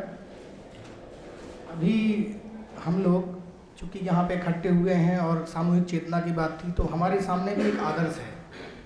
आदर्श ये है कि हमें अपने विश्वविद्यालय को आगे ले जाना है। जब किसी के पास आदर्श नहीं होते हैं तो बिखरने के जो संभावनाएं वो बहुत सारी होती हैं, ऐसा विवेकानंद जी मानते थे। और उन्होंने बहुत कम उम्र में, मेरी उम्र ज़्यादा हो गई है, वो 39.5 साल के वर्ष में उन्होंने महासमाधि ले ली थी। तो हमें भी चिंतन करना चाहिए कि क्या हमने मरने के पहले कुछ ऐसा किया है जिसमें हम ये आनंद भोग सकें, आनंद महसूस कर सकें। मुक्ति का मतलब है कि यदि मरने के निकट हो तो आनंद का अनुभव हो। इसका उदाहरण यही था कि जब स्वामी जी महासमाधि में जा रहे हैं, उनका मृत्यु कहना ठीक इसलिए नहीं है कि जब वो जा रहे हैं तो उसके जिस दिन वो महासमाधि ले रहे हैं 2 घंटे का ध्यान करते हैं, प्रत्येक दिन की भांति। 2 घंटे के ध्यान के बाद ध्यान में ही ब्रह्मरंध्र से प्राण बाहर होता है और आनंद में है वो, सारे बंधनों से मुक्त है वो। तो क्या हम सच में जब हम पलायन करते हैं तो क्या हम मुक्ति का एहसास करते हैं? और इस मुक्ति के साथ क्या हम सांची विश्वविद्यालय के भावना से जुड़ सकते हैं जिस तरह से स्वामी विवेकानंद जी ने काम किया? तो हमें प्रयास करना है, और प्रयास इसलिए करना है शायद कि हम सामूहिक चेतना से काम कर पाएंगे, क्योंकि एक व्यक्ति संभव नहीं कुछ कर पाना। इसी सामूहिक चेतना को बढ़ाने के लिए माननीय कुलपति जी के उद्बोधन से पहले, क्योंकि माननीय कुलपति जी हमारे परिवार के मुखिया हैं, हम सबका सामर्थ्य, हम सबका बल ही उनका बल है। हम सब की जो निष्ठा है यूनिवर्सिटी के प्रति, विश्वविद्यालय के प्रति, उसका बल से ही वो चलते हैं। इसीलिए हम सब एक बल को प्राप्त करें और अपने उद्देश्य को प्राप्त करें। हमने बताया कि जो सूखी रोटी खा करके 5-5 दिन की इतना बड़ा रामकृष्ण मिशन, इतनी राष्ट्रीय एकात्मता विकसित करने वाला संगठन यदि कर सकता है, तो हम उन्हीं से प्रेरणा लेकर के क्या एक छोटे से विश्वविद्यालय को आगे नहीं बढ़ा सकते हैं? वह विश्वविद्यालय जो सच में इन सपनों को साकार करने वाला है। तो आज हम सबको एक एक दीपक जला के, माननीय कुलपति जी महोदय के उद्बोधन से पहले एक दीपक जलाना है, सबको एक एक दीपक जलाना है। 161वीं जयंती है, और इस साथ के साथ कि ये जो दीपक की अग्नि है ये जाके सूर्य में मिलेगी। सूर्य असंख्य हैं, इन सबकी शक्ति जो है जाके हिरण्यगर्भ में मिलेगी, और हिरण्यगर्भ से जो उत्पन्न शक्ति है वो जाके सीधे उस सोर्स से मिलेगी जिस सोर्स से हम सब जुड़े हुए हैं। अग्निर्ज्योतिर्ज्योतिरग्नि स्वाहा, सूर्यो वर्चो ज्योतिर्वर्चः स्वाहा, अग्निर्वर्चो ज्योतिर्वर्चः स्वाहा। अग्नि ही एकमात्र ऐसा उपाय है जो हमें संगठनात्मक ढांचे में मिला सकता है, बल देगा और हमें अपने लक्ष्य तक पहुंचाएगा। तो हम सब अग्नि को प्रज्वलित करेंगे।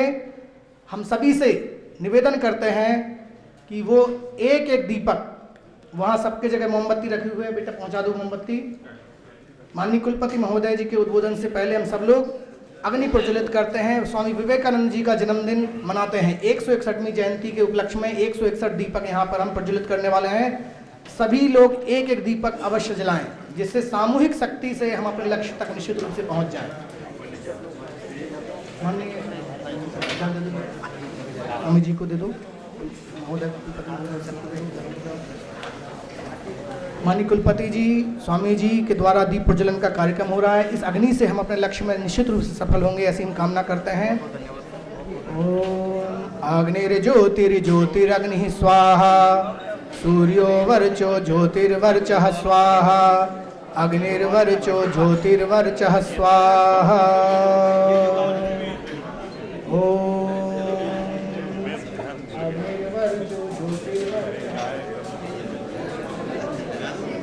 वर्चः स्वाहा, सूर्यो वर्चो।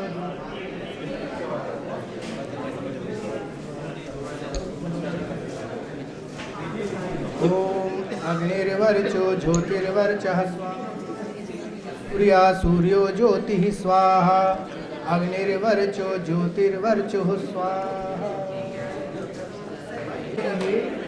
कई तरह के साधन होते हैं, इसलिए विभिन्न परंपराओं में अग्नि को बड़ा महत्व मिलता है।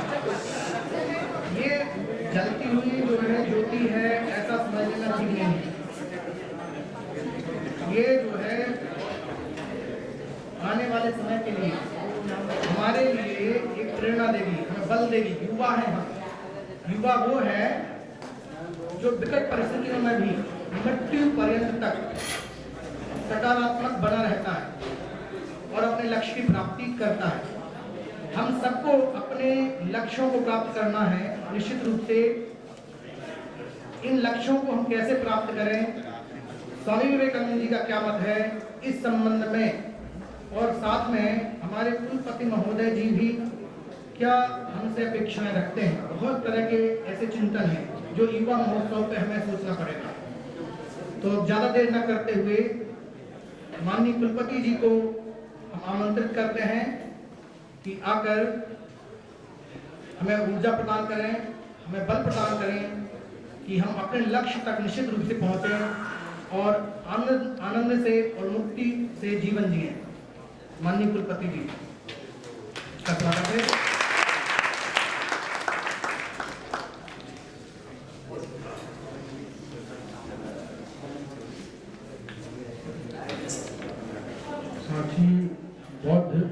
राष्ट्रीय अध्ययन विश्वविद्यालय के इस नवीन परिसर में आज के दिन विवेकानंद जी के जयंती के उपलक्ष्य में आयोजित कार्यक्रम में पधारे परम पूज्य स्वामी जी, हमारे सारे आचार्यगण, प्रोफेसर मेहता जी, चंद्रवंशी जी और सभी आचार्यगण, सभी भाई बहनों, छात्रों, बच्चों, स्वामी जी के इस विद्वत्तापूर्ण और ज्ञानवर्धक उद्बोधन के पश्चात बहुत कुछ कहने को शेष नहीं रह गया, लेकिन जैसा कि अभी युवाचार्य जी ने जो आदेश दिया कि उसमें कैसे आज के दिन को युवा दिवस, राष्ट्रीय युवा दिवस के रूप में हम लोग मनाते हैं और क्यों मनाते हैं, इसका उद्देश्य क्या है। जैसा बताया गया कि 1863 में 12 जनवरी को स्वामी विवेकानंद जी का जन्म हुआ था बंगाल में, कलकत्ता में, और मात्र 39 वर्ष 5 महीने कुछ दिन रहकर वो इस धराधाम से उनका महाप्रयाण हुआ। लेकिन इस लघु अवधि में भी उन्हें पूरे न केवल भारतवर्ष बल्कि संपूर्ण विश्व के ऊपर एक ऐसी अमिट छाप छोड़ दी। आज भी वो उसने ही अपने जाने के इतने वर्षों के पश्चात भी हम उनको उसी स्मृति से, उसी श्रद्धा भाव से याद करते हैं जो कुछ एक लकीर छोड़ गए। और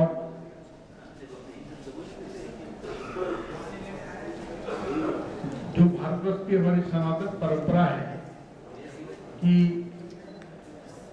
पूरे संसार को, वसुधा को ही हम अपना कुटुंब मानते हैं, वसुधैव कुटुंबकम, उसी का सार उन्होंने अपने उद्बोधन में प्रस्तुत किया था अमेरिका में। तो 1893 में धर्म संसद हुई थी। पहली बार लोगों को लगा कि कोई एक ऐसी सभ्यता, ऐसी संस्कृति से कोई व्यक्ति आया हुआ है जो संपूर्ण विश्व को अपना कुटुंब मानता है, brothers and sisters of America. ये भी किसी को एक चेतना नहीं थी वहां के लोगों को कि ऐसा भी कोई सोच सकता है क्या। यह सोच भारतवर्ष में है और आज से नहीं है, ये वेद काल से है। तो एक समग्रता में सोचना, समूचे विश्व के लिए सोचना, संपूर्ण मानवता के लिए सोचना, यह दृष्टि भारत की है। और स्वामी विवेकानंद जी हमारी सनातन परंपरा के पहले वो परिव्राजक थे जो भारतवर्ष से की सीमाओं से बाहर अपने इस वैदिक संस्कृति और औपनिषदिक चिंतन को ले गए और समूचे विश्व को एक ऐसा, वो अभी स्वामी जी ने से बताया कि 5 मिनट का ही संबोधन, लेकिन वे अविस्मरणीय संबोधन था जिसमें कि पूरा तालियों की गड़गड़ाहट से सभी वहाँ उपस्थित धर्माचार्य और जितने प्रतिनिधि थे तो सब तालियों की गड़गड़ाहट होती रही। तो आखिर कुछ न कुछ तो बात फिर सुनी, कैसे उनका रामकृष्ण परमहंस जी के साथ संपर्क हुआ और एक लगभग नास्तिक वाला एक दृष्टिकोण लेकर के, क्या आपने ईश्वर को देखा है? तो कहा देखा है। तो जैसे स्वामी जी ने बहुत विस्तार से बताया, उस पर प्रकाश डाला और उन्होंने केवल स्पर्श किया इसका, नरेंद्र का, और नरेंद्र स्वामी का विवेकानंद हो गया, एक ऐसा कायाकल्प हो गया, ऐसा सब कुछ हो गया। तो वह जो चेतना है, जैसा कि आपने बताया था कि हम सब के बीच में एक पोटेंशियल डिविनिटी है। बौद्ध दर्शन में भी उसको कहा है कि एवरीबॉडी इज पोटेंशियल होती है, तो पोटेंशियलिटी है, but how to arouse it. हम सभी लोग जो यहाँ छोटे बच्चे बैठे हुए हैं, हम सब लोग जो एजेड लोग हैं, हम सब में वो चेतना के बीज हैं, बस उस चेतना के बीज को कैसे जागृत करें, उसके लिए जो भारतीय आध्यात्मिक चेतना है, जो हमारी परंपरा है, साधना है, वह बहुत ही अधिक महत्वपूर्ण है। और उसी चेतना से वो खुद भी समन्वित थे, उसी चेतना के उच्चतम बिंदु पर पहुंचे थे, और उसी में हम सबको देखना चाहते थे कि कैसे हम उसको प्राप्त कर सकें। और उपनिषद का वो वाक्य उत्तिष्ठ जागृत प्राप्त वरान्य बोधयत्, उठो जगो और तब तक चलते रहो, तब तक प्रयास करो जब तक कि अपने लक्ष्य को प्राप्त नहीं कर लेते। स्वामी विवेकानंद जिस समय में धराधाम पर आए, भारत भूमि पर उनका अवतरण हुआ, हम लोग परतंत्र थे, अंग्रेजों के गुलाम थे, एक ऐसी शक्ति के गुलाम थे जिसके बारे में कहा था कि उसका ब्रिटिश साम्राज्य का सूर्य कभी अस्त नहीं होता है। वैसी स्थिति में राजनीतिक रूप से हम लोग कमजोर, गुलाम, सैन्य शक्ति के रूप में कमजोर, और एक ऐसी दमित चेतना के साथ चल रहे थे। वैसे समय में उन्होंने अमेरिका में जाकर के और एक ऐसी अमिट छाप छोड़ दी कि हम सब आज उसको बहुत ही गौरव के साथ स्मरण करते हैं। अब ये कैसे केवल कहने से तो हम या उनको केवल आज जयंती मना लें और फिर भूल जाएं, और फिर एक साल के बाद समय आए तो दोबारा अभी 161 दीपक जले हैं और अगले साल 162 संख्या की वृद्धि हो जाएगी, तो क्या इतना मात्र ही फॉर्मेलिटी करके समाप्त करने की चीज है, या उससे कुछ प्रेरणा लेनी है? तो प्रेरणा तभी हो सकती है, या उसको हम बिल्कुल रियलाइज तभी कर सकते हैं जबकि अपने जीवन में उसका कुछ उतारे, उसके ऊपर चले। विवेकानंद साहित्य हम जानते हैं कि रामकृष्ण के वो परम शिष्य थे, और उन्होंने ही बाद में रामकृष्ण मठ की स्थापना की।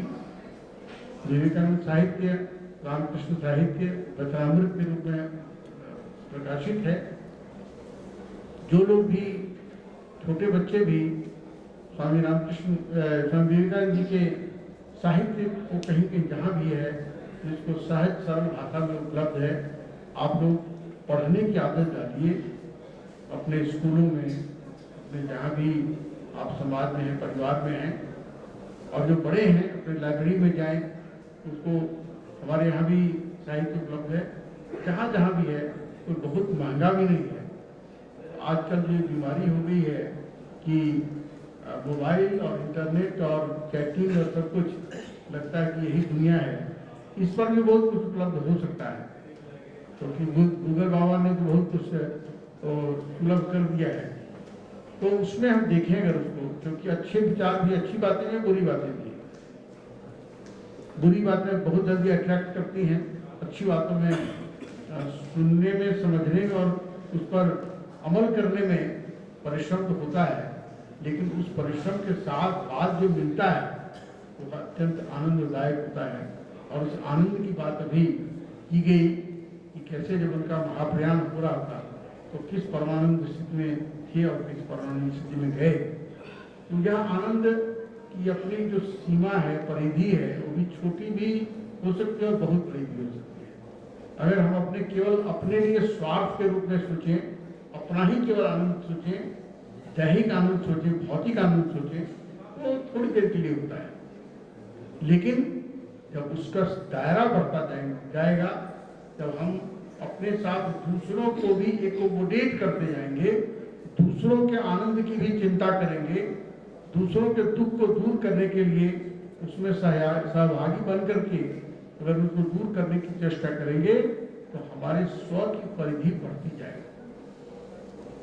इसको हमारे जितने संत महापुरुष हुए हैं, खास करके विशेष करके भारतीय, उन सबों ने उस परिधि को बढ़ाया है और एक अपरिमित बात की गई है, जिसमें कहीं कोई जो मैंने शुरू में कहा कि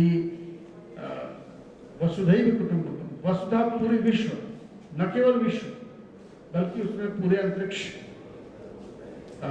की बात। ओम देव शांति, अंतरिक्ष ओम शांति, पृथ्वी शांति, आप शांति, सदैव शांति, वनस्पतः शांति, विश्व देवा शांति, ब्रह्म शांति। हम सबके शांति की कामना करते हैं, इवन शांति को भी शांति मिले, ऐसा हम ऐसी कामना करते हैं। तो वह जो दृष्टिकोण है, भारतीय दृष्टिकोण, जो वैदिक दृष्टिकोण है, जो औपनिषदिक दृष्टिकोण है, जो हमारी सनातन परंपरा का दृष्टिकोण है, इसके अत्यंत उच्च कोटि के प्रतिनिधि थे हमारे स्वामी विवेकानंद जी। और मैं अपने बच्चों से भी विशेष करके आग्रह करता हूँ कि आपको भी जहाँ पर स्कूलों में पढ़ते हैं, आप और बड़े हो रहे हैं, बड़े होंगे, उनके बारे में जरूर पढ़ें। आपको खुद उससे प्रेरणा मिलेगी। और आप योग तो कर ही रहे हैं, योग के विद्यार्थी हैं, योग योगाभ्यास करते हैं। तो योग केवल एक्सरसाइज नहीं है, फिजिकल एक्सरसाइज नहीं है, वो उसका बहुत ही आरंभिक चरण है, बिगनिंग है कि हम स्वस्थ काया रखेंगे तो स्वस्थ मानसिकता भी हमारी, स्वस्थ मानस भी बढ़ेगा। इसलिए ये फर्स्ट स्टेज है कि हम बच्चे फिजिकली फिट रहें। लेकिन यहीं पर फुल स्टॉप नहीं है, ये तो केवल एक कॉमा है, ये फर्स्ट लैडर है, इसके आगे बियॉन्ड है। तो जैसे इसको बढ़ाते जाएंगे आपको और अधिक ज्ञान होगा। आपके गुरु जी लोग हैं, उनसे चर्चा करें और वो भी आपसे चर्चा करें। क्लासेस में इस तरह की बात हो, क्विज स्कूलों में आजकल जो क्विज गए कि किसने कहाँ पर माउंट एवरेस्ट की चढ़ाई कर ली या फलाने की चढ़ाई कर ली, वो तो ठीक ही है। या किसने फुटबॉल में मैच जीता, किसका क्रिकेट में कितना कौन जीता कौन हारा, ये तो ठीक है, ये पास एस्पेक्ट है लाइफ का। लेकिन उसके बियॉन्ड हमारी जिससे कि सांस्कृतिक चेतना बढ़े, हमारे सोच का दायरा बढ़े कि हम समाज को, अपने राष्ट्र को और पूरे विश्व को एक साथ संभाल सकें, वैसी चेतना बढ़ाने के लिए आवश्यक है कुछ प्रकार के क्विज वगैरह भी हम लोग करें। मैं अभी क्योंकि मुझे तो आए हुए बहुत समय नहीं हुआ है, अभी 3-4 महीने हुए हैं मुझे आने के लिए। मैं इस बात को अपने कलीग सबसे बात भी करूँगा कि इनके जो हमारे महापुरुष हैं उनको तो स्मरण तो कर ही करें, उनके ऊपर क्विज हम कैसे कर सकते हैं, बच्चों को कैसे इंटरेस्ट उनके अंदर जागृति पैदा हो सकती है और उनको कैसे पुरस्कार दे सकते हैं। तो हमारे योगाचार्य जी तो बहुत ही डेडिकेटेड हैं और इनको मैंने 2016 में से देखा है, जब हम लोग नींद से उठते थे उसके पहले जग करके तैयार हो रहा अपना योगासन करवाते रहते थे। तो इनके अंदर वो डेडिकेशन और जज्बे की कमी तो है नहीं। तो उसको मैं केवल एक आपका एक एस्पेक्ट दे रहा हूँ कि उस दृष्टि से भी हम सोचें और अपने बच्चों के बीच हम कैसे और अधिक से अधिक जागृति ला सकें, ताकि वे न केवल एक अच्छे विद्यार्थी हो सकें, न केवल एक अच्छे नागरिक हो सकें, न केवल अपने परिवार के लिए सोचें, न केवल अपने समाज के लिए सोचें, अपने राज्य, अपने प्रदेश, अपने राष्ट्र, अपने विश्व के लिए सोचें। तो ये मुझे ऐसा लगता है कि अगर ऐसा होगा तो हम ऐसे हमारे महापुरुष स्वामी विवेकानंद जी और अन्य जो महापुरुष हैं उनके प्रति अपनी सच्ची श्रद्धांजलि अर्पित कर पाएंगे। आज 11 जनवरी है और आज हमारे पंडित लाल बहादुर शास्त्री जी की पुण्यतिथि भी है। हमें मालूम है कि मात्र 1.5 वर्ष का लगभग वो हमारे देश के प्रधानमंत्री रहे। फिजिकली बहुत छोटी हाइट थी, मेरी तरह रही होगी, लेकिन व्यक्तित्व तो इतना विशाल था, विराटता इतनी अधिक थी कि मात्र उसने समय में भारत के कमजोर जो 1962 की चीन के साथ युद्ध में हम लोग हार गए थे और बहुत शर्मनाक हार हुई थी। हमारे 36,000 वर्ग किलोमीटर या उससे भी अधिक भूमि चीन ने हड़प ली और आज भी हम उसके लिए संघर्ष कर रहे हैं। तो इधर 1947 में ही पाकिस्तान ने गड़बड़ किया था, लेकिन 1965 की लड़ाई हुई और अमेरिकन पैटर्न टैंक जिसके बल पर पाकिस्तान बहुत कूद रहा था, उसको छक्के छुड़ा दिए इन्होंने। और बहुत ही मिस्टीरियस कंडीशन में उनकी ताशकंद में मृत्यु हो गई। आज उनकी पुण्यतिथि है, हम उनके प्रति भी आज श्रद्धा सुमन अर्पित करते हैं। और मैं इतने कह करके मैं अपनी वाणी को विराम देता हूँ। और धन्यवाद ज्ञापन तो औपचारिक रूप से और होगा, लेकिन स्वामी जी के प्रति मैं नतमस्तक हूँ कि आपने अपना बहुमूल्य समय निकाला। आपके जो साधु वचन है वो सबका कल्याण करे, करते ही हैं। आपका भविष्य में भी अपना कीमती समय निकाले, अपने में उद्बोधित करें, हम सबका कल्याण करें। इन शब्दों के साथ मैं अपनी वाणी को विराम देता हूँ। बहुत धन्यवाद। धन्यवाद महोदय जी का। अब सूचना दे देते हैं, उसके बाद कार्यक्रम समापन की ओर जाते हैं। सूचना ये है कि जो श्रेष्ठ चेतना होती है उससे सत्व का बड़ा संबंध है, और सत्व का जो संबंध है वो आहार से है। सत्व शुद्ध ध्रुवा स्मृति, स्मृति का संबंध सत्व से है और सत्व का संबंध आहार से। तो जो हमने अपने यहाँ प्रसाद के रूप में व्यवस्था की है, क्योंकि मकर संक्रांति भी आने वाली है और इस महीने में तिल का लड्डू बड़ा स्वास्थ्य के लिए लाभदायक है, तो तिल का लड्डू और खिचड़ी जो है, और रामकृष्ण मिशन में खिचड़ी प्रसाद के रूप में स्वामी जी के यहाँ रविवार गया तो हमें मिली है। तो इस तरह का एक जो है यौगिक आहार हम लोगों ने यहाँ पर रखा हुआ है। कार्यक्रम के अंत में हम चाहते हैं कि आपकी ऊर्जा से थोड़ा हम परिचय हों। ऊर्जा से परिचय का मतलब क्या है, उसका उदाहरण देते हैं। सौभाग्य से हमारी 2 बेटियां हैं, एक का नाम है भूमना, एक का नाम है देवू। तो हम लोग एक खेल खेलते हैं, चोर सिपाही मंत्री राजा लिखते हैं कागज में और फेंकते हैं। हमारी बड़ी बिटिया यदि चोर निकली तो नहीं, मुझे नहीं खेलना है, भाग जाएगी या अंक कुछ बदलेगी। छोटी बिटिया चोर बनती है तो वो मुस्कुराती है, इसलिए नहीं कि उसको राजा पसंद नहीं है, राजा उसको बहुत पसंद है, सफलता उसको बहुत पसंद है, लेकिन वो कहती है कि जो चोर रहेगा उसको पर्ची फेंकने का मौका मिलता है तो खुश हो जाती है कि मैं देखो चोर बन गई, अब मुझे पर्ची मिल गई। तो चोर में भी खुश और राजा में भी खुश। युवा आदमी, युवा जो होता है उसकी ये विशेषता है कि असफलता में खुश और सफलता में खुश, दोनों जगह खुशी है। कहीं कोई खुशी की कमी नहीं होना चाहिए। खुशी के साथ जब हम बढ़ते हैं तो कोई भी कारवां तय कर लेते हैं। और इतिहास रहा है कि 100 लोगों ने खुशी के साथ अच्छी अच्छी जंग जीत ली। तो खुशी कभी कम ना हो, विश्वविद्यालय में रहें, कर्तव्यों का बोध हो, बहुत अच्छी बात है, खूब मेहनत करें, डट के करें। एक दूसरे के साथ कभी कभी मन मुटाव भी हो जाता है, लेकिन पीछे की खुशी कभी समाप्त ना हो, इसके लिए एक गीत हम सब लोग गाएंगे। हमारे यहाँ पर कुछ आसपास के क्षेत्रों के लोग आए हैं, हमारे दादाजी आए हैं, चपना गांव से हैं और यहाँ से ढपना गांव से हैं, महाराणा प्रताप स्कूल से आए हैं सर। यहाँ आसपास हम लोग खुशी बांटते हैं। रानी के पिताजी आए हैं उधर से पहाड़ी से, तो खुशी बांटने का एक मौका है। हम सबको भी हमें खुशी में शामिल करते हैं, हम भी उन्हें खुशी में शामिल करते हैं। ये कार्यक्रम था तो सभी लोग एक बार खुशी के लिए एक गीत गाएंगे, दोहराएंगे और ताली जरूर बजाएंगे, है ना, जब बोलेंगे तभी, और एक लय में हो तो अच्छी बात है।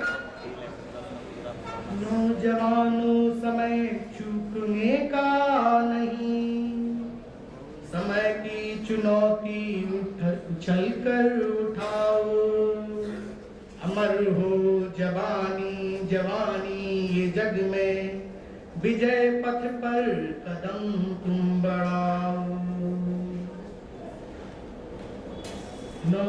नौजवान उठो, वक्त यह कह रहा, खुद को बदलो, जमाना बदल जाएगा। नौजवानों उठो, वक्त यह कह रहा, नौजवानों उठो, वक्त यह कह रहा, खुद को बदलो, जमाना बदल जाएगा।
जो स्वामी जी की प्रेरणा है और जो सूक्ष्म शक्तियाँ उनकी प्रेरणा है, उन्हीं ने ये गीत गाने के लिए मजबूर किया है।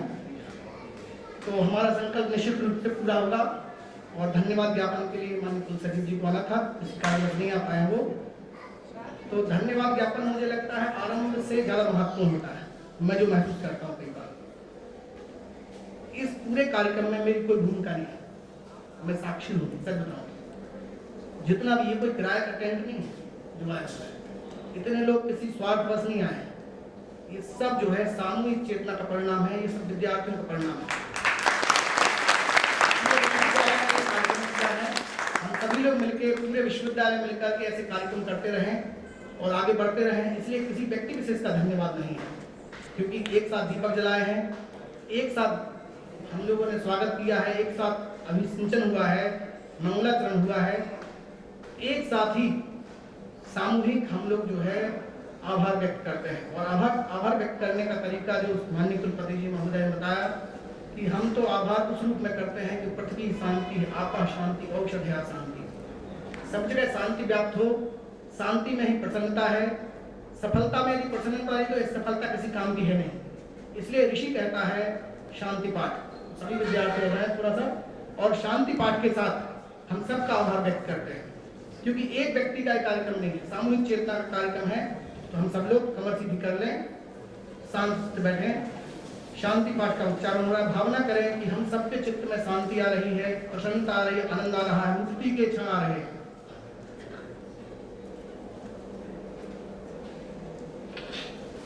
शांति पाठ का मंत्र हम सभी लोग सुनेंगे ध्यान से, जिनको आता है वो एक साथ बोल सकते हैं।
बहुत बहुत आभार, बहुत बहुत धन्यवाद सभी का। स्वामी जी बहुत बहुत